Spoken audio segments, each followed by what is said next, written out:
You ever notice how grief turns familiar rooms into waiting areas where you don't quite belong? If you've ever watched sorrow get converted into family math, stay with me, hit subscribe, and tell me where you're listening from. Because what came next taught me more about love and leverage than any sermon ever did. It was a Thursday morning, 2 weeks after we buried my wife, Evelyn. I was in my Charleston kitchen, watching steam unspool from a Navy mug chipped at the handle. A Father's Day relic from my granddaughter Maya, and everything felt a half-inch to the left of itself, like the house had been picked up and set back down by a stranger who didn't know where things go. Even my voice sounded borrowed when the phone started its relentless buzzing. "Dad, we need to talk about the house," my son, Caleb, said. He's 38 and speaks the way a foreman checks a clock. Measured, impatient with seconds that won't fall into line. Taxes, upkeep, square footage. He stacked the words like lumber. "It isn't practical for you to stay," he added, and there was the faint scrape of a plan that had already been walked around and admired. I set the mug down without drinking. "Good morning to you too," I said, which only sharpened his inhale. "We've already found a buyer," he continued. "You could move somewhere safer." I watched the backyard through the window, the rosemary crowding the brick path, the Meyer lemon that needed pruning, and felt, in the quiet way you can feel a weather change, that I might be the last person alive who could still read this property's handwriting. "There's no mortgage," I told him. "Evelyn and I paid it off 6 years ago." I hadn't said that to either of my children, because peace, like savings, grows best in silence. On the line, there was a short laugh, the kind that tries to pass itself off as kindness and lands as arithmetic. "Dad, please." Mom's pension barely covered her prescriptions. "We know you're under strain." In my mind, I could see him at his dining table with a spreadsheet lit like a lantern. Dad's house. Offer. Proceeds. Split. I taught him how to make change from $1 when he was 8. Now, he was calculating the man who taught him. "Are you worried about me?" I asked. "Or about what you could do with the money?" He said he was worried about what was practical, which is how control dresses for church. I let the sentence hang until it started to sound like itself. Then I ended the call before he could sell me my own life in bullet points. The house settled into a different kind of quiet, the sort that waits for the next blow. It didn't wait long. The phone lit again. "Hi, Dad," said Jenna, my daughter-in-law, a voice that has always arrived, wrapped like a gift. "Caleb and I are on the same page. You could move into our finished basement. There's a full bath. We could add a kitchenette, your own entrance." Perfect. Perfect is a large word for 4 walls under someone else's feet. "And the money?" I asked. A pause you could butter, then a gentle turn. "After we cover the contractor, you could set some aside. Help with Maya's tuition. Maybe help Caleb with the new place. Win-win." The phrase had the shine of something rehearsed in a mirror. "Jenna," I said, "when was the last time you called to talk about anything but numbers?" She said that wasn't fair, and blamed work, and winter, and whatever else people use when truth is busy. I spared us both and told her I needed to go. What I didn't tell her was the part about the envelopes I've been mailing to Maya. $500 a month for 2 years. Quiet as a prayer. Some stories don't need an audience to be true. I rinsed the untouched coffee down the sink.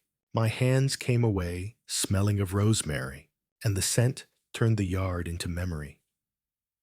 The way Evelyn would brush soil from her palms and say, "Fresh from the source," as if the garden were confidence you could harvest. Every plant and stone felt like a small monument to a life that had refused to be rented. I walked the hallway, passing the mirror where my face looked like someone I couldn't vouch for. Evelyn's reading glasses still rested on the console beside a paperback she'll never finish. I reached out, then let my hand fall. Touching them felt like inventing a future I couldn't use.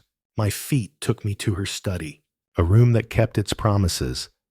Lemon oil, lavender, the soft tick of a clock that never learned to hurry. Her chair remembered the shape of her shoulders. The bottom left drawer had always stuck. It still did. When it finally gave, I found the predictable strata: old tax returns, appliance manuals, cards with handwriting that grows more precious the farther it gets from the hand. Beneath them lived a pale blue folder no one had introduced to me yet. I set it on the desk and didn't open it. Not because I was afraid of what it would say, but because for the first time since the funeral, I felt the direction of something, and I wanted to stand still inside that compass a moment longer. Outside, the lemon tree flicked sunlight across the glass. Inside, the phone went quiet. There are days when survival is nothing more than refusing to move on someone else's schedule. That was one of them. I didn't open the blue folder. I let it rest under my palm like a sleeping animal, warm with possibility, while the house breathed in that late morning hush that follows a storm that hasn't decided whether to pass or double back. And then the phone lit again, with Jenna, my daughter-in-law, trying for brightness that couldn't quite cover the calculus beneath it, telling me she and Caleb had looked at numbers. The basement really was perfect. They could install a small kitchenette and even a separate entrance so I'd have my independence, which is a polite way of saying supervised privacy. She talked about safety rails and property taxes and how this would free you up. And when she reached for the last note in the chorus, she said it. Maya's tuition is coming, and the contractor's estimate isn't cheap, and maybe the sale could help everyone breathe. Which is when I asked, as gently as a man can ask when he's been made into a spreadsheet, whether she remembered the last time she called me to talk about anything that didn't end with a dollar sign. The quiet on the line told me she was counting months, so I gave her the answer I'd already given myself. 2, I said, and before she could find a softer sentence to wrap around that number, I added what I hadn't planned to say, that I'd been sending Maya $500 a month for 2 years, quietly, because some bridges are built from envelopes, not announcements. There was the smallest intake of air, and then the sentence that arrives when people think they've been caught by generosity they didn't authorize. She doesn't need to know that. And I heard in it the way control tries to dress like concern. So I told her I needed to prune the lemon tree and ended the call with the kind of courtesy that doesn't apologize for telling the truth. Outside, the Myers fruit hung like small suns, and the rosemary edge along the bricks smelled like Evelyn's Sundays. The way she'd press a sprig into my hand and say, fresh from the source, which I used to think meant flavor, and now knew also meant authority. The afternoon wore its gray, honestly, and the house walked me from room to room, as if reminding me I still knew where everything lived. Tape measure in the junk drawer, spare keys in the blue bowl by the back door.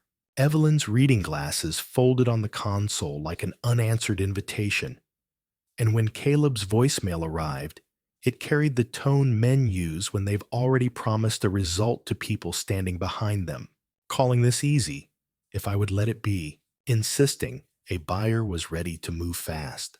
A phrase I've learned to translate as I want your signature before you remember you have a pen.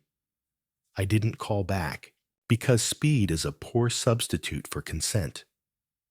Twilight came low and level, the kind that turns windows into mirrors, and I saw a man I recognized and didn't like much.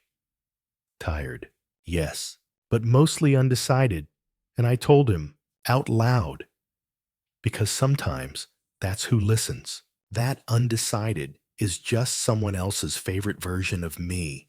The second call that evening came from a number I didn't have saved. My daughter, Claire, my firstborn, who lives upstate and has learned to sound like a meeting that started before you arrived, easing into her point with weather and the school play before coasting toward the same exit everyone else had circled, a senior condo near her, amenities and shuttle and community dinners, where, she promised, I would never feel alone, and there was such hope in her voice that it almost worked, until she said the thing that told me how far the rumor had traveled. We can roll the proceeds into an annuity, which is the kind of sentence you don't say by accident. I asked her who we was, and she said Caleb and I pictured my children at opposite ends of a dining table, passing my life between them like salt. I told her I was fine, that I'd always been more comfortable paying for my own heat. And when she said she only wanted what was best, I asked, without heat, for whom? And let the silence do the arithmetic. When the house finally exhaled, I went back to the study, where the clock that never learned to hurry ticked evenly, and the lemons in the yard sent a clean brightness through the screen. And I sat in Evelyn's chair, which still kept the gentlest indent of her, and I put both hands on that blue folder, because I wanted to feel the weight of a decision before I made it. I thought about the basement and the condo and the buyer who always seems more real to other people than the man who owns the deed. About Maya's envelopes and the way Jenna had asked me to keep a secret from a girl whose future I'd been paying toward in the dark. And I thought about how grief rearranges the furniture and how money rearranges the people. And I told myself the truest sentence I had left. You can either be handled or you can handle. The folder waited, patient as tide, and I let it wait one more night, because I wanted to sleep with my back straight for once and wake up to a house that still knew my name before I opened anything that might change it. Morning arrived the color of dishwater, which felt right for a day, meant for scrubbing truth. And I carried the blue folder to Evelyn's desk and opened it the way a man opens a door. He's replaced the hinges on himself, slow, certain, ready to own whatever swings back. On top were bank statements I didn't recognize, not our decades-old joint accounts, but solo ledgers in her name from a small coastal credit union 2 counties north and an online bank with a cheerful logo I'd never heard her mention, each holding modest sums, 8,000 here, 12 and change there. Not treasure, exactly, but intention you could count. Beneath those lived insurance papers, the kind with fonts that think gravity is a virtue. And one policy smaller than the rest, named only a single beneficiary. Maya, my granddaughter, not her parents, not a family trust. Maya, alone and specific, the way a lighthouse belongs to sailors more than to the shore. My hands didn't shake, but they knew enough to rest on the desk for a heartbeat before I read the next stack. Property filings in Portuguese and English, wrapped by a letter on crisp letterhead from a law firm in Lisbon confirming the current valuation of a whitewashed villa with blue shutters in the Algarve. Title, in the sole name of my wife, purchased 10 years ago and renewed last spring. In the margin, Evelyn had written in her square, steady hand, not yet. Keep quiet, and that instruction cracked through me with the clean sound of a bat finding the middle of the ball. She hadn't forgotten to tell me. She had chosen when not to, and choice is a brighter light than omission. Tucked inside a back pocket was a sheet of typed instructions with a key taped to it, using the kind of yellowing Scotch tape you only find in houses that fix themselves. contact for the Lisbon firm, a local caretaker, Anna, a widow, who manages the place, and in Evelyn's ink just above the key. Trust her? She owes me more than a favor. I said Anna's name out loud once, so it would belong to the room, then unfolded a letter written 2 years back, addressed to me in the voice she used when the table needed clearing, and we were both pretending not to see it. If you're reading this, I'm gone, and I'm betting the calls have already begun. They love the idea of helping you most, when it means helping themselves. The house is yours. Keep it because you want to, not because they say you can't. If the pressure grows hands, the Portugal plan exists so you can set the temperature yourself. Sometimes, the only way to win is to stop playing their game. It wasn't a rebuke. It was a field manual in a woman's cursive. I read it twice, then set it beside the deed, and felt the strangest thing. My grief, still heavy as wet canvas, shifted enough to let a sliver of air through, resolve, or maybe just the absence of fog. I thought of Caleb's buyer, Jenna's basement, Claire's annuity, all of it now revealed as a room with mirrors for walls. And I saw, as clearly as I've ever seen anything, that Evelyn had been walking 3 steps ahead, laying down stones where I'd find them when I finally looked down. I slid the key free of its tape and held it in my palm, the metal warm from the desk lamp, and pictured a white house that had waited for a man to remember he wasn't a commodity. I put the key in the little safe behind my books, the one nobody else knows how to find, then returned to the desk and made columns on a legal pad because paper steadies me. What they know, that grief makes old men compliant. What they don't, that my wife paid off our roof 6 years ago and bought salt air with a signature I'm now heir to. What I want them to think, that I'm still deciding. I lifted the smallest policy again, the one with Maya's name, and understood what Evelyn had done. She had drawn a line that skipped a generation, not out of spite, but out of stewardship. A reminder that love isn't a group project. The clock in the corner ticked the way it always has, like a carpenter who ignores spectators, and I closed the folder with the care you give a living thing. Outside, the lemon tree freckled the glass with moving light.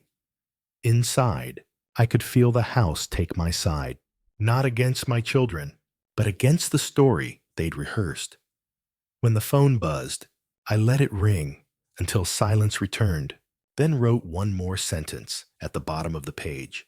We make calls tomorrow, on my terms. I started by doing the smallest brave thing I could think of. I dialed the Portuguese country code with my thumb and let it ring long enough to wonder if courage had an answering machine. And then a woman picked up with a warm, careful hello. And when she said her name, Anna, the caretaker of the villa Evelyn kept off the family maps, I heard sunlight on tile in the way her vowels lingered. Her English carried that gentle music people keep when they learn a language for love, not for tests. And before I could decide how much to tell her, she solved it for me. Your Evelyn told me you'd call when pressure became hands, she said, and I had to sit down because that was exactly the shape of the week. Anna explained that the White House was aired and swept each month. Shutters sound. Garden modest, but obedient, neighbors kind. And that if I needed space, true space, not the supervised kind they sell as independence, there would be clean linens and lemons waiting. I asked the one question grief had not yet taught me how to ruin. Why do you trust me? And she laughed the softest laugh and said, because she did, which is the closest thing to a contract I've ever believed in. We agreed on nothing more than a possibility. No dates, no flights, only that a key I already held would work exactly as intended. And when I hung up, The house around me felt 2 degrees steadier, as if it approved of my refusal to be hurried into someone else's version of safety. I spread the blue folder open again and built a plan with a pencil because ink presumes too much. Column 1. What they know, my age, my sorrow, my tendency to apologize for inconvenience. Column 2. What they don't, no mortgage, the Portugal deed, the smaller policy in Maya's name, and the fact that I still remember every number that ever mattered. And then I added a third column because intention deserves a stage. What I want them to believe, that I'm undecided. That time is doing to me what it's actually doing for me, which is clearing fog. This wasn't malice, it was strategy. And strategy is just clarity with a calendar.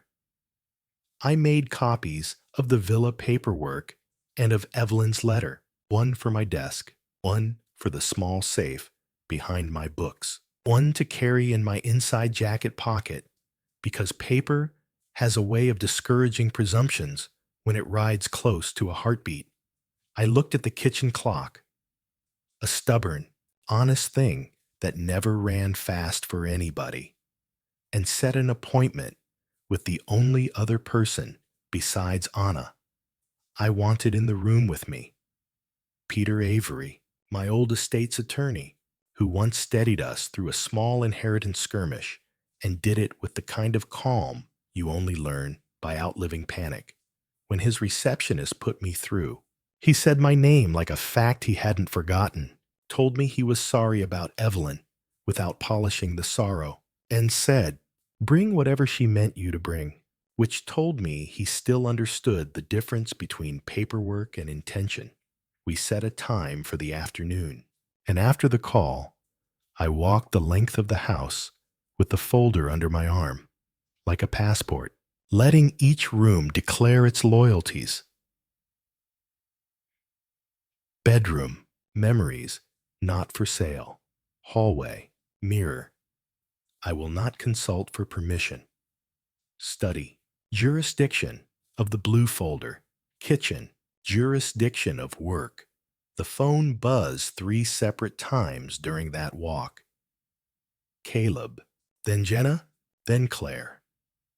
And I let each call go to voicemail, because people who are sure they own your clock should be made to hear it run without them. In the quiet that followed, I sharpened one pencil, wrote the date on a legal pad, and under it, a sentence Evelyn would have liked. Start small, finish firm. I gathered keys, checked the safe, slid the villa copy into my jacket, and on impulse, opened the side door to breathe the rosemary that lines the bricks.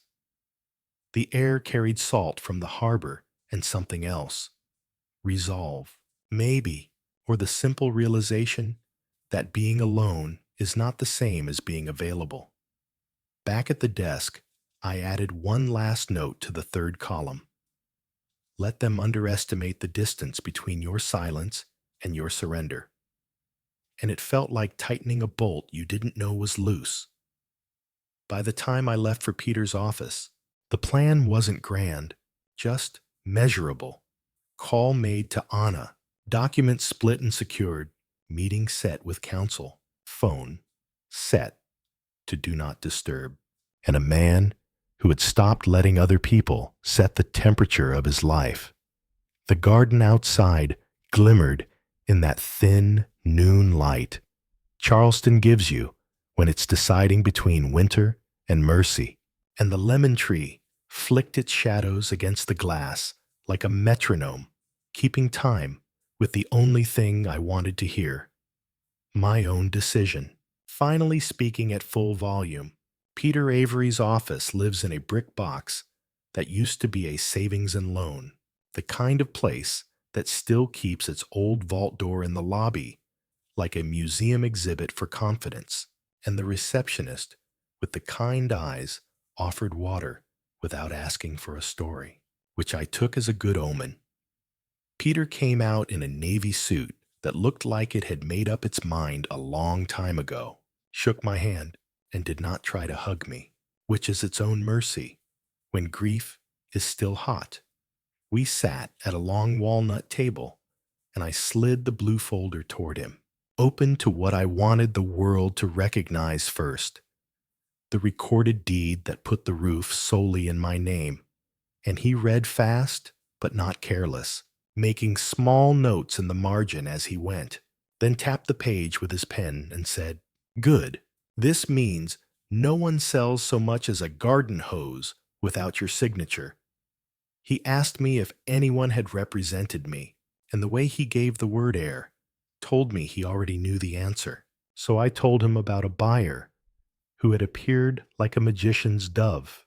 A letter of intent waved under my nose, and the basement condo chorus I'd been serenaded with all week, and he nodded once, wrote 2 titles across his yellow pad: cease and desist, notice of non-representation, and said we would send them to the realtor, the supposed buyer's agent, and file with the county so that anyone pretending to have my voice would have to wrestle with certified mail before they tried again. 2 simple points, he added, raising 2 fingers like a referee. No one has agency without an explicit current instrument, and even if you had signed one, you can revoke it unilaterally. We'll make sure everyone involved can read that in plain English. He turned to the trust binder we'd last touched, when Caleb still thought a mustache would change his future, flipped to an amendment from 3 summers back, and reminded me that Evelyn, clear-eyed even then, had removed the house from any automatic remainder to the children and left its disposition to my discretion. "Your wife was exact," he said, and I believed him, because precision is a kind of love. From the insurance stack, he lifted the small policy with Maya's name alone and closed it gently, as if acknowledging a decision that had already done its work. When I told him about the Lisbon letterhead and the white villa with blue shutters, he lifted an eyebrow, the way a chess player does when a pawn stands up as a queen. Interested, not surprised. Then laid out a path with the clean geometry of a man who's been here before. His office would contact the Portuguese firm to confirm title and my standing as surviving spouse, set up a holding structure with a name so boring it would be invisible, route all mail through him, and keep my connection to the property discreet until I chose otherwise. If distance is what you want, law can build it, he said, and in that moment, I remembered why paper can feel like air. It lets you breathe where someone else intended to crowd. He suggested I freeze my credit at the bureaus, not because he suspected my children. He added, with a politeness that let us both ignore the worst possibilities, but because rumors about property travel faster than decency, and to gather any remaining accounts in Evelyn's name so we could move what was meant for me and leave what wasn't, without advertising either. He slid drafts across the table, letters with sentences that don't raise their voices. Further contact in writing only, no authority granted. Any attempt to act will be treated as interference. I signed where he pointed, and the pen made that small, satisfying rasp that sounds like a gear catching. We'll send these by certified mail within the hour and lodge notice at the recorder by close of business, he said, already standing, already thinking 3 moves ahead. In the hall, he paused. "Has anyone used the word conservatorship?" he asked, like a man gently touching a bruise to see if it's still tender. "It's been floated," I said. "Then know this," he replied, soft but final. "A courtroom prefers facts to feelings. You're lucid. The house is yours, and the record will read as much." Outside, the winter sun had the hard shine of a nickel. I carried fresh copies in my messenger bag, the way men used to carry lunch pails, work I could show for the day. And when I got home, I put them in the bottom drawer of my desk, not Evelyn's, because inheritance is a relay, not a shrine. The phone had collected a voicemail from Caleb about how I shouldn't do anything rash, and a text from Jenna offering lemon chicken on Tuesday as if cuisine could fix jurisdiction. And I left both unanswered because timing is half of clarity. I brewed coffee I intended to drink this time, listened to the house settle around me like a loyal dog finding its spot, and thought, not unkindly, that if you can't make people decent, you can force them to move carefully. Paper doesn't replace love, but it can keep love from being mugged. When the courier notification pinged a half hour later, documents delivered, signatures captured, I felt something inside me click into its rightful notch. Not triumph. Exactly. Just alignment. And that is how a man begins to own his days again. Saturday came thin and bright. The kind of winter light that makes everything look newly measured. And at 9:17, the sound of tires on my gravel announced what the phone had been threatening all week. I opened the door before the first knock, and there was Caleb in a jacket that tried to do the talking for him. Jenna at his shoulder, with a binder clutched like a hymn book. And behind them, a man I didn't know. Greg, from Hawthorne Realty, he said, smiling like an apology he planned to invoice. Maya slipped out of the back seat and bounded up the steps before anyone could choreograph her, wrapped me like she always has, and drifted toward the living room where the basket of picture books lives.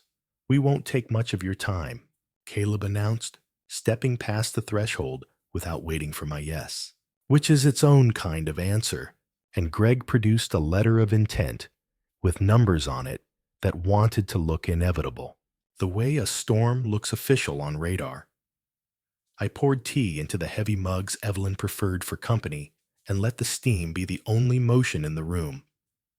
Jenna spoke first, soft and fast. Taxes, maintenance, safety, a buyer who understands sentiment. And when she reached the word ideal, I put the packet back on the table without reading past the heading. There's no mortgage, I said. The way you remind a tide that the dock has pilings, and I intend to remain. Greg tried the professional chuckle. Of course, sir, but practically, I said, and let the rest sit where it could hear itself, because timing is the difference between explanation and surrender. Silence made the room taller. Caleb filled it, as I knew he would. Dad, this is a strong number. We've done the legwork. You can downsize. Come closer. Be safe. He leaned on safe, like a man leaning on a railing he hadn't installed. I tapped the table once with my knuckle. Do you remember the summer you were 12 and the east bedroom roof leaked? You and I hauled shingles up a ladder and learned the slope by bruise. You laid a crooked row and wanted to quit. I made you pull it up and do it again, because water will find arrogance faster than rot. You learned that day that this house can be kept if the person keeping it shows up. He blinked, annoyed at the detour, which told me he remembered enough. Jenna tried to redirect. No one's questioning your ability. We're just, you are, I said, and that's fine. Question away. But no one sells this house without my signature. A letter went out yesterday to everyone pretending my voice is available on the open market. Future contact goes to counsel. I turned to Greg then, because professionals deserve precision. You've received it by now. He adjusted his smile into something thinner. We, did get correspondence. Perhaps we got ahead of ourselves. You did, I said, and left him the dignity of the plural. Caleb's jaw clicked. You're being stubborn to prove a point. Some points are worth proving, I said. Like who owns the pen? In the living room. Maya laughed, at something only children and ghosts can see in old illustrations, and the sound cut through the tension like a saw through soft pine. Jenna reached for it. "Think about her," she said, chin tipping toward the doorway. "College isn't cheap." "I have," I said, and watched understanding falter in her eyes before it found a chair. "Your generosity is noted," she managed, and I let the sentence pass without answering the part she hadn't said out loud. Greg, sensing his cue was over, slid the letter back into his folio. "We'll follow up with your attorney," he said. "Please do," I answered, walking him to the door I had never invited him through. When he left, the air simplified. Caleb tried one last angle, softer, which is unlike him and therefore mattered. "We want you close," he said. "Basement's finished. Your own entrance. We could add a kitchenette. Supervised privacy," I said. "A luxury kennel with granite counters." He flushed. "That's unfair." "What's fair?" I said. "Is clear." I pushed a single sheet across the table in my block handwriting. 3 lines I'd written before dawn. "I am not selling my home. If I relocate, you will be informed after I decide.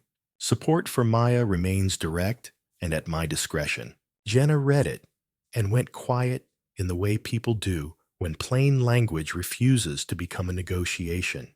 Caleb stared at the lemons in the bowl like they'd been planted there to contradict him. "This isn't over," he said finally, which is how people talk when they discover they've mistaken momentum for consent. "It is for today," I said, and stood, which made the meeting over, whether anyone agreed or not. Maya reappeared then, holding up a crayon drawing of the backyard. Rosemary, a little too green, the lemon tree perfectly wrong. Bright as a sun with roots. "Grandpa, I drew the truth," she said, proud of the word.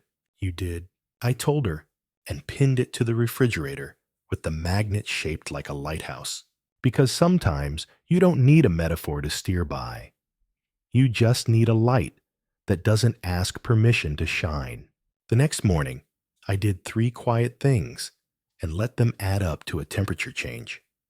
I rented a P.O. box at the post office that still smells like paper cuts and patience. Bought the medium size because paranoia is wasteful and planning isn't, and asked for an extra key. It sat warm in my pocket like a small metal vote for the life I was building. I stopped at the hardware store for tape, thick black markers, and a cheap fire safe no one would brag about. Then drove home with the feeling you get when the steering wheel finally aligns with the tires. At the kitchen table, I opened my laptop, turned off every setting that thinks your phone is a tattletale, and bought a fully refundable one-way ticket to Faro by way of Newark, using the travel card Evelyn labeled "If We Dare," which I had always read as a joke and now understood as a dare I was finally taking. I printed nothing, sent confirmations to the P.O. box, and closed the computer as if that act itself could be a boundary. Then I called Peter's office to confirm the county filings had posted and asked his assistant to add one more letter. Simple, dull language stating I hadn't listed, hadn't authorized, and wouldn't entertain offers. Because dull is the safest color a boundary can wear. When the house was quiet again, I walked it with a legal pad and made 3 columns that were less about objects than about commitments. What goes? What stays? What travels? What goes, filled faster than pride likes to admit. Caleb's high school yearbooks, the box of baseball cards he swore would finance a future he never asked the math to meet. The leather jacket that tried too hard in 1999 and still tries today. Claire's early piano books with the corners worried soft by ambition that didn't learn endurance. What stays was short but heavier.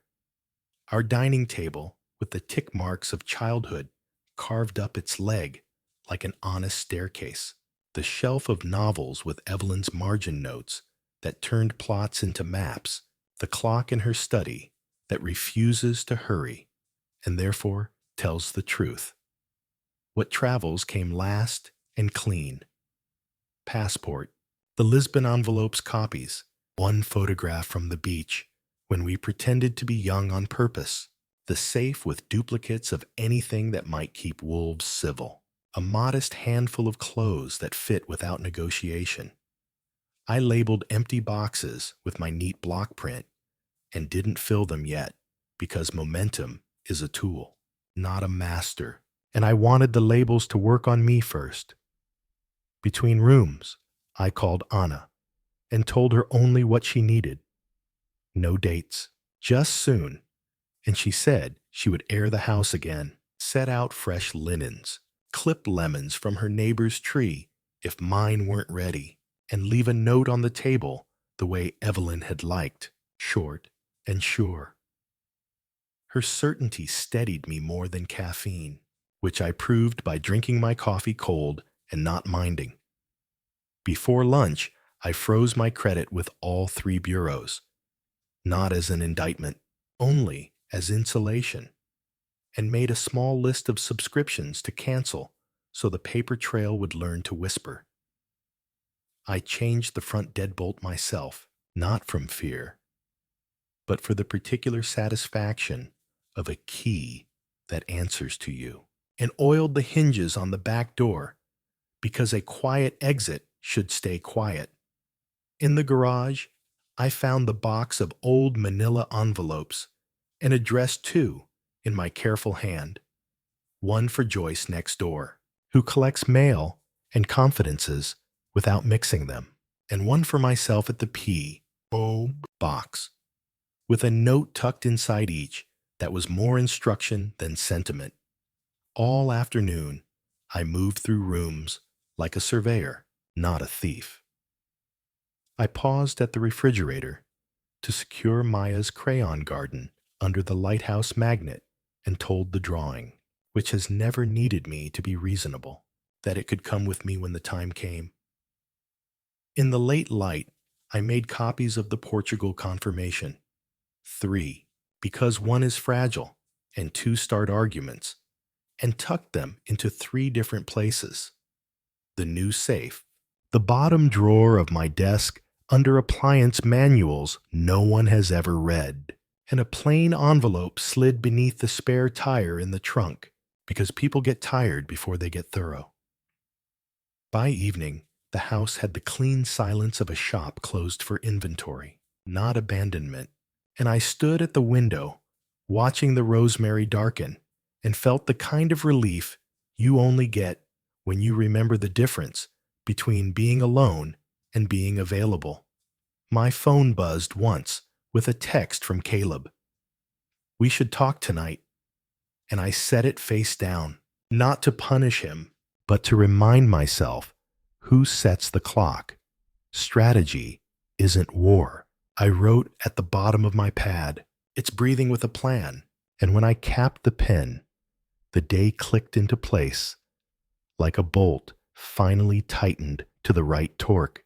At 6:58, the street still wore its hush, and the frost steamed off the grass in thin threads when the moving truck turned the corner and sighed to a stop in front of my porch.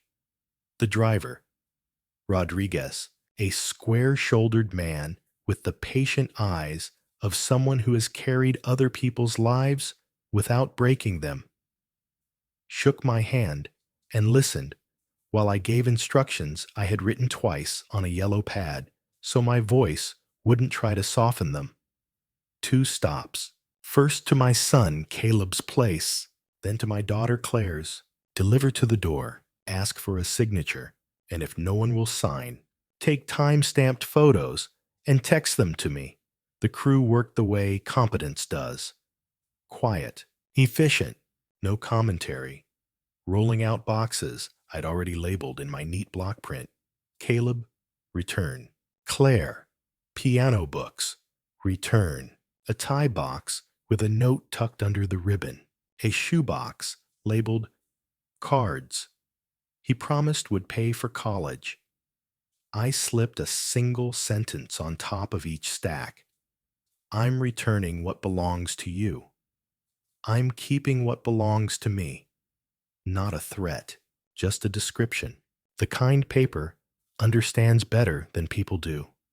By 7:41, the truck doors thudded shut, and Rodriguez touched the brim of his cap, promising respect, which is a better guarantee than care. And 10 minutes later, my phone thumped twice.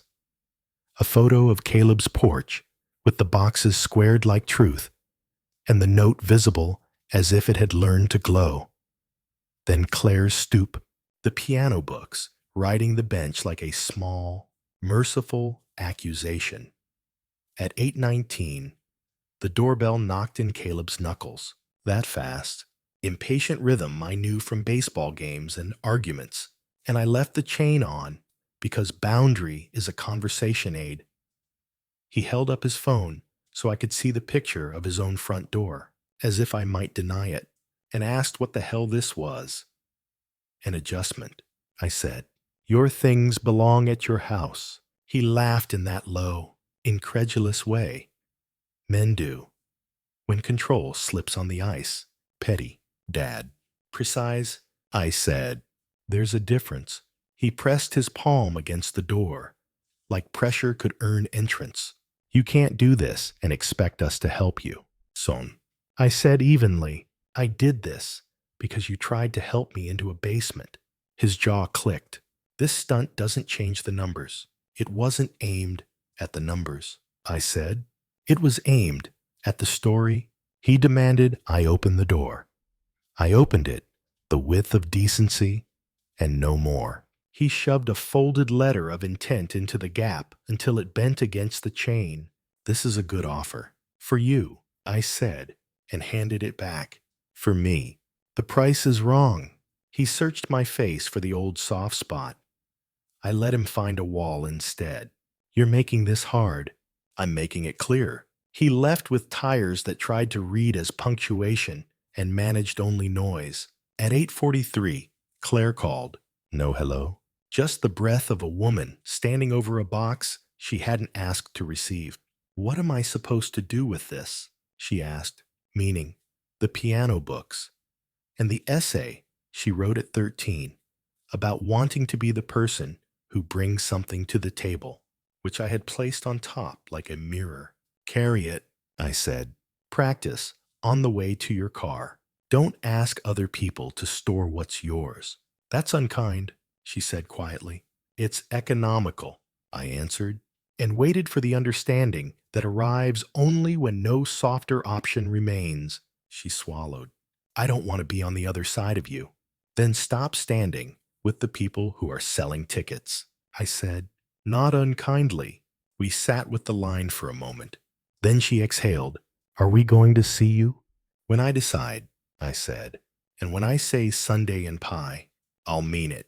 She half laughed despite herself. Pea, she repeated, tasting the word like it had calories she could live with. Drive safe, I said, and ended the call with mercy. The house took a deep breath around me, the way houses do when the air pressure returns to honest. I wiped a cardboard scuff from the counter, straightened Maya's crayon garden beneath the lighthouse magnet, and let the lemons on the table be the only color loud enough to disagree with morning. A text from Jenna arrived. We could have talked about this. I typed and deleted 3 replies before settling on the one that didn't ask for permission. Talking doesn't replace deciding.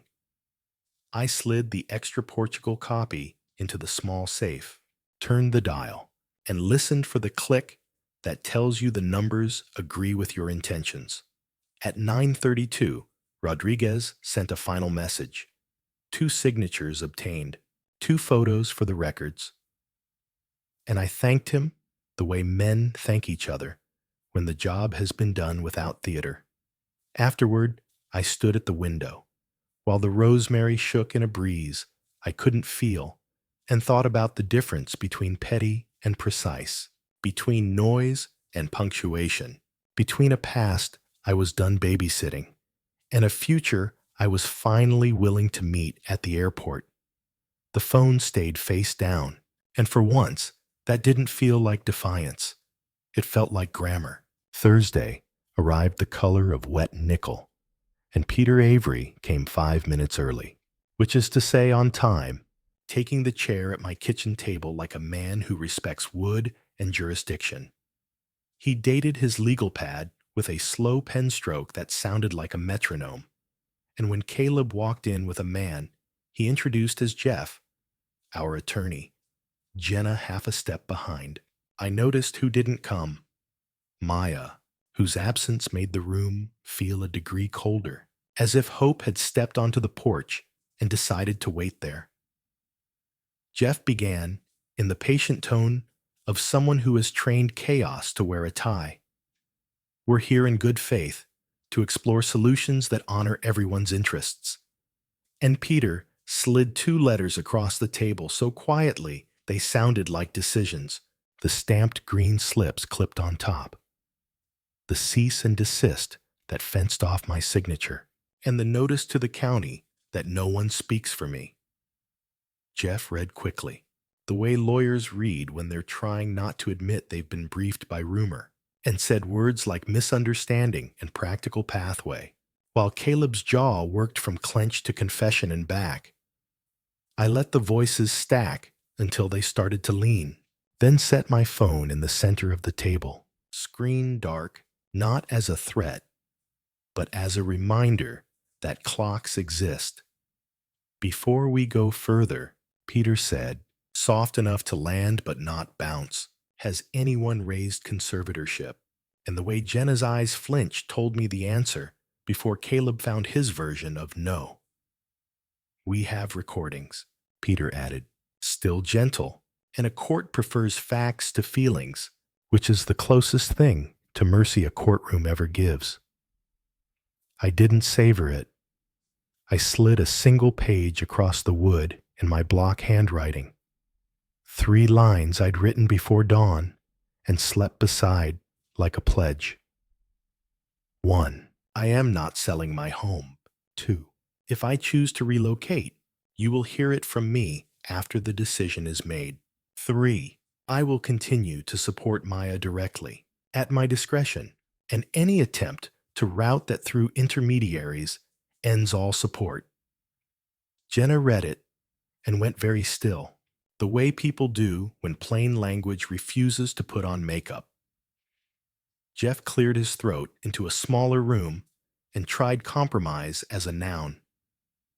Peter, who loves nouns that stand up straight, said interference once and let the silence make the rest of the argument. Caleb pivoted to love and safety as if those words could deputize a buyer, talked about the basement again, the kitchenette again, and I told him, as evenly as weather, that supervised privacy is not independence. It's a leash with soft lining. He said I was being cold, and I said I was being clear. Jenna's voice, when it finally returned, surprised itself. What do you want us to learn? It was the first time anyone had asked for something that wasn't a signature. The question rearranged the light. I thought of the boxes I'd returned, the jackets and piano books, and the old essay Claire wrote about bringing something to the table. And I answered without heat, because heat ruins clean lines. Keep what's yours. Stop confusing access with love. And if you want to bring something to a table, start by carrying your own to it. The words landed with more gravity than volume, and for a heartbeat, I could see the children they used to be. The boy who hated the weight of a bat until his hands learned it. The girl who loved applause before she loved practice. And I almost softened. Then Caleb said, "This isn't over." And I saw the spreadsheet again. "For today, it is," I said, and stood, which ends a meeting, even when no one agrees. Peter gathered the letters. Jeff did the partner's shrug.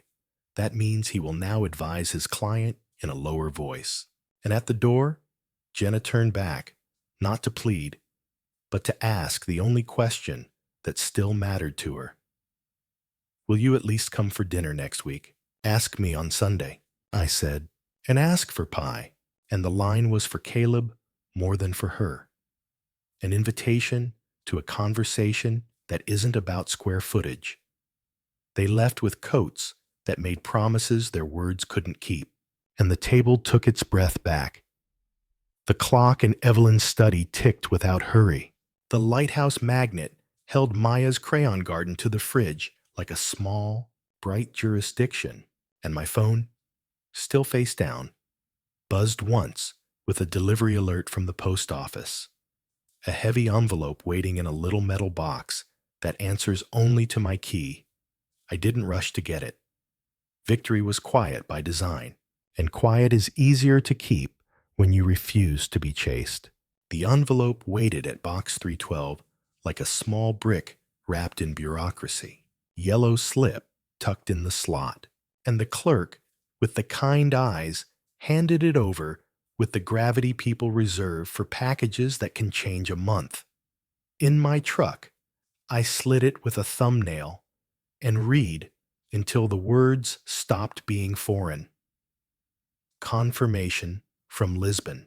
My standing declared in ink, a caretaker authorization for Anna printed clean, and at the bottom, a photocopied line in Evelyn's square hand that didn't offer comfort so much as instruction.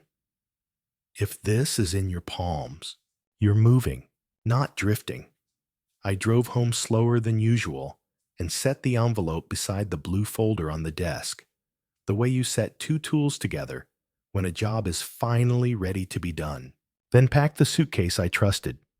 Shirts that don't bargain, socks that know their work, the sandalwood kit Evelyn used to reorder my mornings, the passport, the little safe, with duplicates of everything that could keep small minds careful.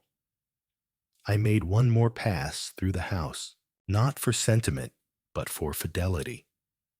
The clock in her study with its honest tick, the books with her thin pencil borders, the dining table with its ladder of childhood heights carved up the leg, the lighthouse magnet pinning Maya's crayon garden to a white door that still believes in light, the lemons in the bowl, a yellow geometry of intention. At the kitchen table, I wrote two brief notes, one for Caleb, one for Claire, both the same sentence in different handwriting. I'm returning what's yours and keeping what's mine. Ask me for Sunday and pie when you want to talk about anything but square footage. I sealed them and left them under the ledger where I tally utilities, because money was always the language they trusted most. I walked next door and handed Joyce an envelope marked Mail, with the spare key tucked inside. If anything official comes, would you mind sliding it through the slot? And she nodded with the dignity of a person who understands the difference between secret and private. Back in the kitchen, I texted Anna. Flights booked.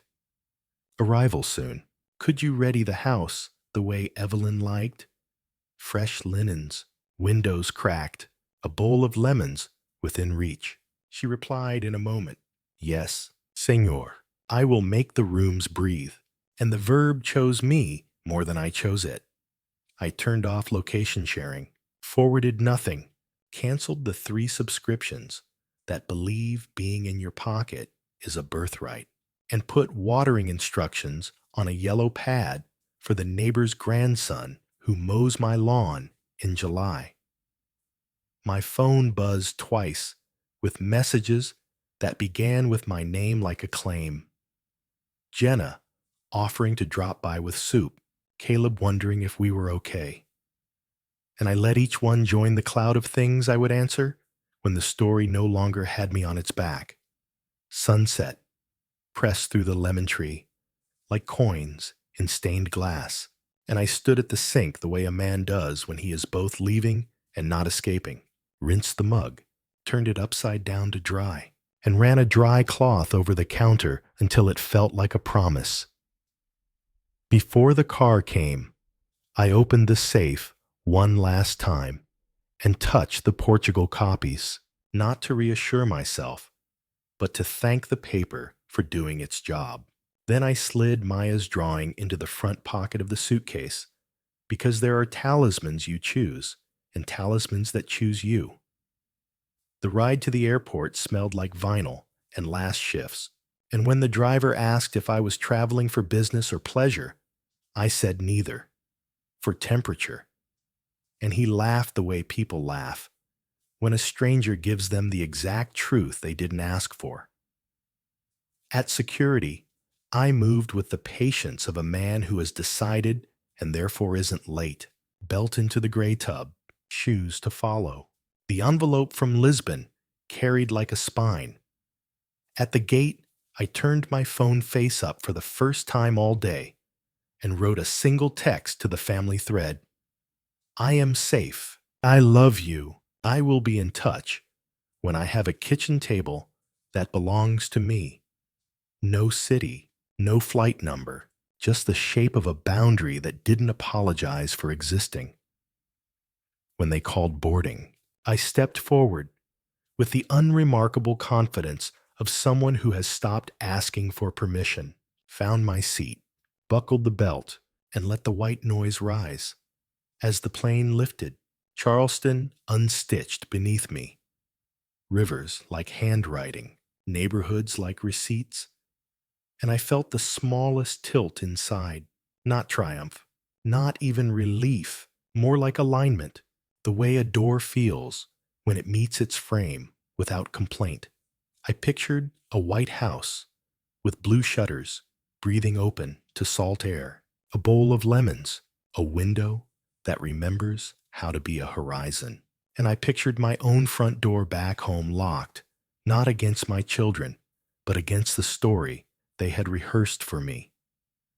Victory would not be loud, and there would be no montage, only paper sliding into files, keys answering to my hand, footsteps on tile, the low metronome of rosemary in a garden that grows whether or not you are watching.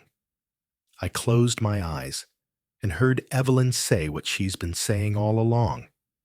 You win by refusing to be drafted into a game you didn't agree to play. And for the first time since the funeral, I slept straight through the climb.